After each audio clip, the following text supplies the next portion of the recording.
Hello buddy, it's just Imagine. And if you have been living under the world's biggest mountain, then you should already know by now that it's a Iran and USA war.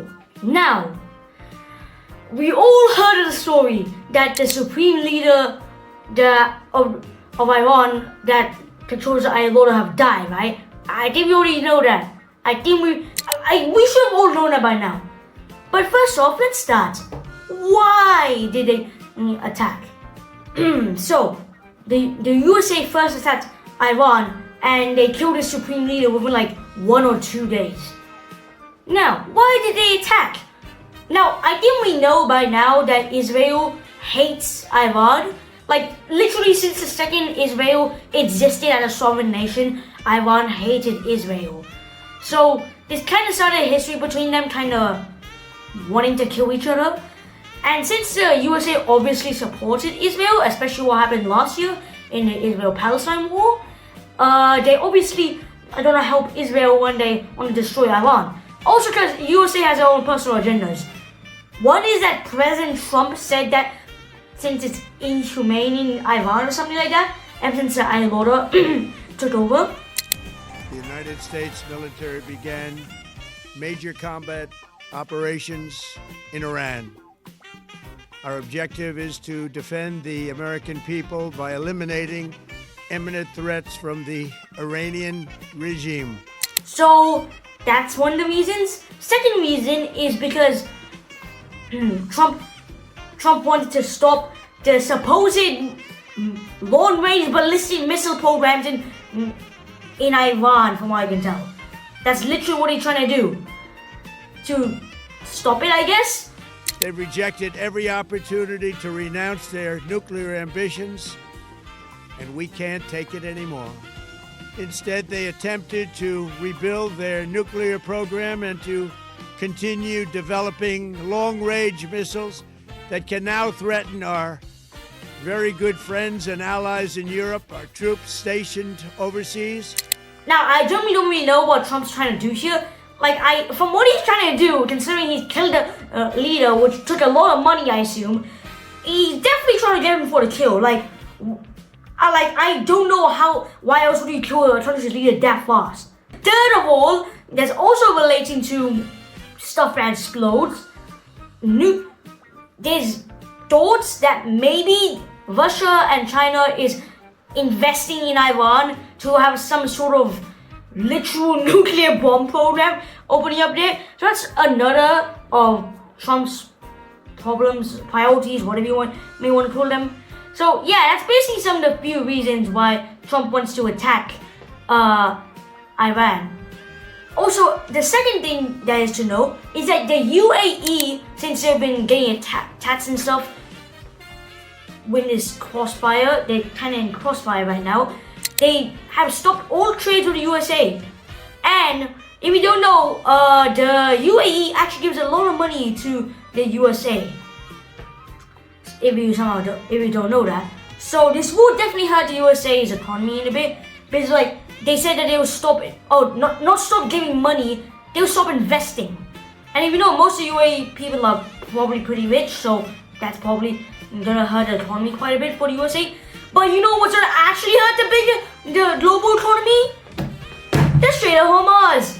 Now, if you do not know, this little thing right here, like this gap between Cairo and the Suez Canal, is the Strait of Hormuz. And if you don't know about that somehow, basically this thing has been getting blocked off because of war. And now oil can be easily shipped to the Middle East all the way to I don't know, India or whatever.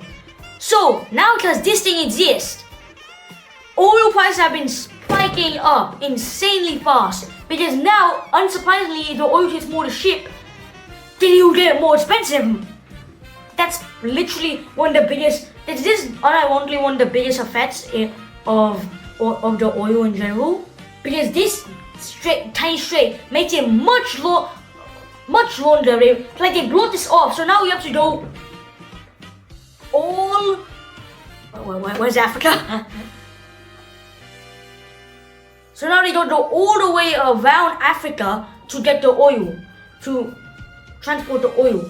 to Europe or something. Now that's already a big problem. And now, from what I can tell, in my local gas station, it is like 30 cents more expensive, which apparently is a big deal to all the adults. Also, another thing is that stuff in general, like I don't even mean oil, stuff, like literally just stuff, like this thing right here will probably gonna cost more to ship because, you know, oil makes the world go around. Not money, oil. Yes, oil. So now that they're not as easily available, the oil, now everything's more expensive. Are you guys ready for inflation too? Yippee! Okay, and also, if you don't know, Trump is spending a ton on this. Like, as you can see, there's like this article about how much the war with Iran is expected to cost every single day. So honestly, I expected it would be like 200 million or something. Not 900 million. 900 million a day. The war is costing about 891.4 million a day, according to a think tank based in Washington, D.C. that analyzes information. However, future costs will depend mostly on the intensity of operations and effectiveness of Iranian retaliation. Like, they're spending. No wonder you guys are in debt. You're doing this every day. Now, from what I can tell, the biggest costs are the air operations. I don't know why, but for some reason the stuff in the air seems costable. You know, it's not easy making something fly. Now, surprisingly, ground operations cost the least because it's not too costly to just have a Jeep or something, I assume. So, yeah, air operations are the largest chunk. Air, naval, and ground operations will be the biggest expenses. Yeah. What else would they be spending on? Okay, so they seem to have a lot of fighter stuff here. How it compares with last summer's Iran strikes. So they call them Operation Midnight Hammer. Oh, if you want to know what they call the operation now, I think it's like Operation Epic Force or something. Wait, Epic Fury? What kind of name is that? Operation Epic Fury? That sounds like something I would name my ninja missions when I was in like 2nd grade.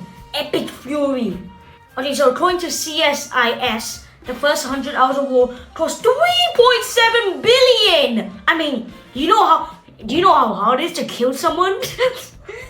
Oh yeah, if you don't know, they killed like, I'm pretty sure they killed the Supreme Leader, and they also killed like 50 or so of his nearest relatives. Like, yeah, I think so. And now in total, Iranian authorities said 555 people have been killed in the US, and wait, that's the US, so, okay, well, I couldn't remember, like, I think, yeah, 555, okay, yeah. Yeah, so I guess it's 555 on both sides. I don't know how they both somehow reached those numbers simultaneously, but I guess they did. So, one expert said that it could cost 95 billion. Okay, well, this depends on a lot of stuff, unsurprisingly, like how long the war does, how much bombs they drop, how many Tomahawk missiles they invest within in 20 days, you know, normal stuff. So, it's estimated to be 95 billion. Meanwhile, the Iraq war, it seems to only have been given a budget of 1.6 trillion. Now, this means that it will be a lot shorter. I know why I said only for 1.6 trillion. So this means that if this guy is correct, then that means this war should not be that long. Because like the Iraq war did not. Wait, wasn't it like for like 10? Wait, how long was it? Iraq war? So like 10 years, right? Hey, okay, yeah. I mean that's close enough to 10 years, right? So this means that if this war costs about 815 billion, then that means this should effectively be done in like, let me just do some rough calculations. I'm not actually calculating, I'm just thinking roughly. That means this should be ideally done in like 9 months or something. I think that's ideally what it would be. I think I don't think I got my math too correct. But yeah, so ideally it will be 9 months if this guy is correct. Also, Robert Kiyosaki made a post about it. So yeah, cool. Now also another thing is that there's been some really interesting stuff. So, on Truth Social on Friday morning, President Trump posted 2 words that ended all hope of ceasefire from what I can tell. If Iran was not wanting to ceasefire before, they definitely don't want to do now. So, he said there will be no deal with Iran except unconditional surrender. Okay, so that's real nice from Trump, as you can tell. And now, Russia is feeding on the locations of American troops and warcrafts. So if you don't know, Russia is giving Iran real-time intelligence on what US forces are positioned. So Russia's been helping Iran because that's kind of what they've been doing. Okay, so another thing is that the price of oil has increased by 24% per barrel in 1 week. Yeah, that Strait of Hormuz clearly did help a lot of stuff. Iran has destroyed 80% of, Israel has destroyed 80% of Iran's air defenses and 60%. We just started. How have you guys done this?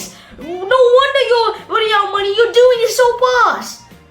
Okay, Lebanon is collapsing as 300 people were displaced in like less than 100 hours. So Israel issued evacuation orders covering the entire southern suburbs of Beirut, home to 500,000 people. So a bunch of them got displaced. And that's basically all there is now, from what I can tell.